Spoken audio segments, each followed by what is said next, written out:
സിനിമയിലുടനീളം എലിയെ ഒരു മെറ്റഫറായി ഉപയോഗിച്ച് കാണാം. നിവിൻ പോളിയുടെ കഥാപാത്രത്തിന് സംഭവിക്കാൻ പോകുന്നതും നിവിൻ പോളിയുടെ അവസ്ഥയും എലിയിലൂടെ സംവിധായകൻ കാണിക്കുന്നുണ്ട്. ആൽപ്പറമ്പിൽ ഗോപി എന്ന നിവിൻ കഥാപാത്രം കുളിക്കുമ്പോൾ എലിയും കുളിക്കുന്നതായി കാണിക്കുന്നുണ്ട്. ഗോപി ഗൾഫിലെ മരുഭൂമിയിൽ എത്തിച്ചേരുമ്പോൾ എലി എലിപ്പെട്ടിയിൽ ട്രാപ്പാവുന്നതായി കാണിക്കുന്നതിലൂടെ ചില സൂചനകൾ സംവിധായകൻ തരുന്നുണ്ട്. ചിത്രത്തിന്റെ സംവിധായകനായ ഡിജോ ജോസ് ആന്റണി ഷൈജു എന്ന ഒരു കോച്ചിങ് സെന്റർ നടത്തുന്ന ആളായി സിനിമയിൽ അഭിനയിക്കുന്നുണ്ട്. കോച്ചിങ് സെന്ററിന്റെ പരസ്യവാചകമായി ഉപയോഗിച്ചിരിക്കുന്നത് ഒരൊറ്റ പരീക്ഷ മതി ജീവിതം മാറിമറിയാൻ എന്നാണ്.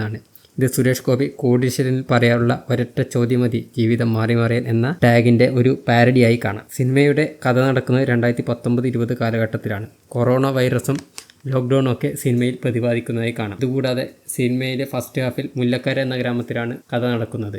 ഇത് ഡീറ്റെയിൽ ചെയ്യാൻ വേണ്ടി 2 ക്ലബ്ബുകളുടെ ഫ്ലക്സ് കാണിക്കുന്നുണ്ട്. അതിൽ മുല്ലക്കര എന്ന് എഴുതിയിരിക്കുന്നതായും കാണാം. സിനിമയിൽ കേരള പൊളിറ്റിക്സ് കടന്നു വരുന്നത് കൊണ്ട് തന്നെ മുഖ്യധാരയിലുള്ള ഒരുപാട് പാർട്ടികളെ സിനിമയിൽ ഉൾക്കൊള്ളിച്ചിട്ടുണ്ട്. പക്ഷേ അവരുടെയൊന്നും പേര് മാറ്റിയാണ് കൊടുത്തിട്ടുള്ളത്. എങ്കിലും കാണുന്നവർക്ക് അതേതാണെന്ന് കൃത്യമായി മനസ്സിലാക്കാൻ സാധിക്കുന്നുണ്ട്. കൂടാതെ സിനിമയിൽ ഷൈൻ ടോം ചാക്കോയുടെ കഥാപാത്രം പടക്കം പൊട്ടിയ കാര്യം എക്സ്പ്ലെയിൻ ചെയ്യുമ്പോൾ ജയകൃഷ്ണൻ എന്നയാളുടെ അമ്മ മരിച്ചതിനെ തുടർന്ന് ആ പടക്കങ്ങൾ അയാളുടെ കുട്ടികൾ തങ്ങളുടെ സുഹൃത്തിന് കൊടുത്തതാണെന്ന് പറയുന്നുണ്ട്.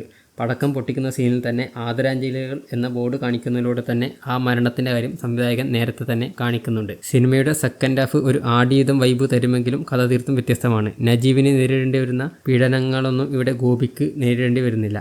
ആടുയുധത്തിൽ ആട് മേയ്ക്കുന്നതാണ് പണിയെങ്കിൽ ഇവിടെ കൃഷിപ്പണിയാണ് എന്ന വ്യത്യാസം സിനിമയിലുണ്ട്. പ്ലോട്ടും തികച്ചും വ്യത്യസ്തമാണ്. കൂടുതൽ എന്തെങ്കിലും വീഡിയോ ഡീറ്റെയിൽ ഉണ്ടെങ്കിൽ നിങ്ങൾ കമൻറ്റ് ചെയ്യുക.